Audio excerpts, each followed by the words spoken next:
Hi guys, வாங்க நாம egg biryani செய்யலாம். எக் தம் பிரியாணிங்க. அதுக்கு தேவையான இன்க்ரீடியன்ஸ்லாம் பார்த்துட்டு இருக்கீங்களா? வெங்காயம், பச்சை மிளகாய், புதினா, கொத்தமல்லி, அரிசி, முட்டை, வெங்காயத்தை நல்லா வறுத்துக்கணும். இஞ்சி பூண்டு பேஸ்ட்டை அரைச்சிக்கலாம்.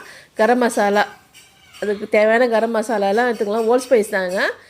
அந்த வெங்காயத்து கூட பச்சை மிளகாய், இஞ்சி பூண்டு பேஸ்ட்டு, அப்புறம் தக்காளி பியூரி, தக்காளி கூட பச்சை மிளகாய் சேர்த்து அரைச்சிக்கலாம். மிளகாய்த்தூள் போட்டுட்ருக்கேன். அந்த மசாலா கூட மிளகாய்த்தூள், மஞ்சத்தூள், உப்பு கொஞ்சம் போட்டுக்கணும். உப்பு போட்டுக்கணும். கரம் மசாலா வீட்டில் அரைச்ச கரம் மசாலா ஒரு 2 ஸ்பூன் போட்டுக்கினேன். அந்த மசாலா கூட நாம் புதினா, கொத்தமல்லி, தயிர் கொஞ்சம் கலந்துக்கலாம். உங்களுக்கு தேவையான கொஞ்சம் புளிப்பு தேவையான நீங்கள் லெமன் கலந்துக்கோங்க.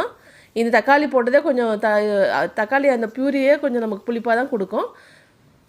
அரிசி தம் பிரியாணிக்கோசம் அரிசி பண்ணிகிட்ருக்கேன். அரிசி வடிக்கலாம், தனியாக வச்சுக்கலாம். நெய் ஊற்றிட்டு கரம் மசாலாலாம் போட்டு உப்பு போட்டு அதுக்கு வச்சோடனே நாம் அரிசி போட்டு அதை வடிச்சிடணும். சாப்பாடு எப்படி வடிக்கிறோமோ பாயில் வடிச்சிட்டு தக்காளி பூரி போட்டுன்னுக்கிறேன். சைடில் அரிசி போட்டுட்ருக்கேன். சைடில் 2 பக்கமும் 2 பண்ணிகிட்ருக்கேன் பாருங்கள். அரிசி போட்டுட்டு நாம் அது வேகட்டும். ஒரு பக்கம் இந்த மசாலா நம்ம ரெடி பண்ணிக்கலாம். கொத்தமல்லி, புதினாலாம் போட்டு நாம் வதக்கிக்கலாம். மசாலா இப்போ ரெடி ஆகிடுச்சு. அவ்வளோதாங்க. மசாலா இது சைடு இருக்கட்டும். நல்லா இதுவாகிடுச்சு. அரிசி ஒரு பக்கம் வடிச்சிட்டேன். நான் அது காமிக்கல. முட்டை 6 முட்டை எடுத்துகிட்ருக்கேன். 6 முட்டையிலும் மிளகாய்த்தூள், ஒரு சிட்டிக்கு மிளகாய்த்தூள், மஞ்சத்தூள் போட்டு உப்பு போட்டு நாம் ஒரு சைடில் வறுத்துக்கலாம். அரிசி வெந்துச்சு, வடிச்சிட்டேன்.